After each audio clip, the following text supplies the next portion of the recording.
Hey folks, CB3 here with your weekly market update for Monday, May 19th. Normally I do this in the morning, but I needed to watch the market behavior today because of the Moody's debt downgrade on the USA. We'll talk about that later in the episode, but there was a remarkable turnaround last week. We're going to talk about that too. CB3's weekly market update begins now.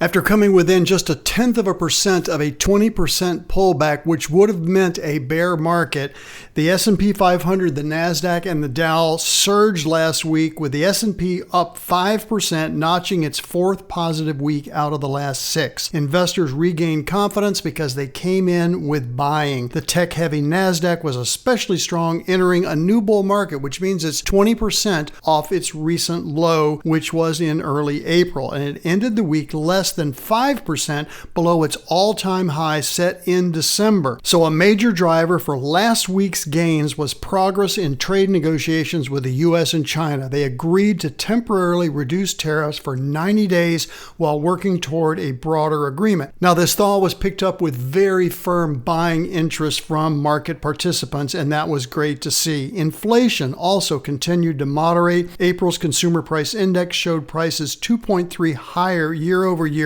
which was slightly below March's 2.4, going in the right direction. That's what we want to see, marking the slowest pace since early 2021. Core inflation, which strips out food and energy, and honestly, folks, I don't know why we would care about that because food and energy are the two most volatile components, but it held steady at 2.6. But it was Friday's downgrade of U.S. debt by Moody's Institutional that became the focal point of the week. So on Friday, Moody became the last of the three major credit agencies, that's Moody's, S&P, and Fitch, to downgrade the U.S. government debt, cutting the rating one notch from AAA to AA1. May not seem like a whole lot, but it is a reduction, and the last time this happened was a few years ago with Fitch, but the first time it happened was with S&P in 2011. So back then, debt was $14 trillion, and now it's close to $37 trillion.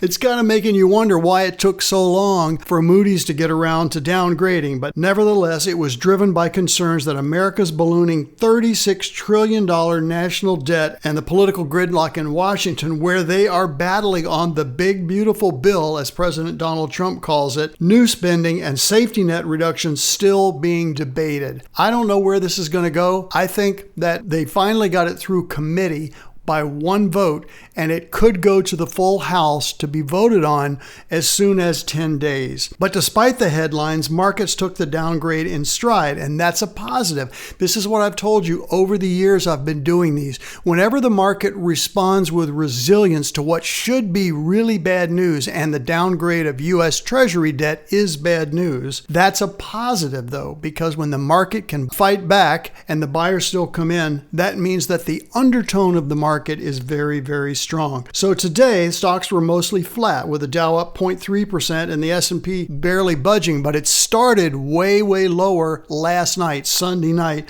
and then managed to recover throughout the day. Bond yields continue to raise because the Treasury market is bound to take additional heat as time moves forward because of this downgrade. The reaction in general was muted, but I'm going to wait for a longer period of time before assessing whether the debt market, the bond market, can actually absorb this without selling off. Analysts noted that investors remained confident in the U.S. government's ability to meet its obligations.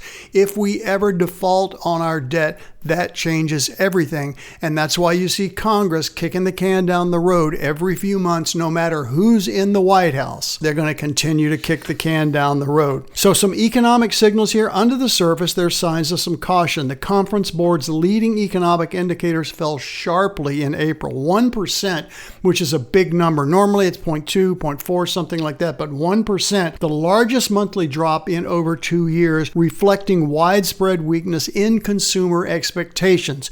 We know that 67% of the U.S. economy is driven by the U.S. consumer. We are a consumptive nation, and we rely on GDP being built by people spending money. And if their confidence is going down, their proclivity to want to spend more will also drop. Building permits pulled back, manufacturing hours pulled back.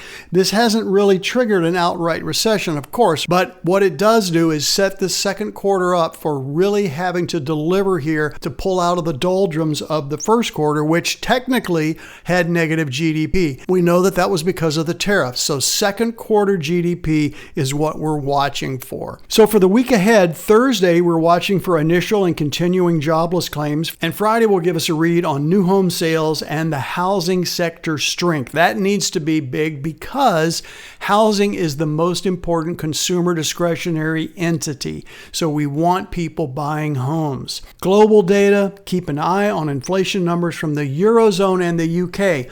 Not as important as the US data, but we still rely on information from the Eurozone and the Asian markets as to how their inflation is looking. So that's where it is. Had a pretty good day today in that it started much, much lower and then sold off early, came back and finished at the high, which was barely positive. But when you start down 300 handles in the NASDAQ and finish positive, that's a pretty big deal. So I hope that helps you guys. Be sure to listen to next week. We're going to be posting some new educational videos and podcasts from the previous CB3 live shows earlier this year. If you missed those shows, you can tune right in to the subject matter and segments that interest you. Call me or write with any questions and have a great week ahead. We'll see you next time on the CB3 Weekly Market Update.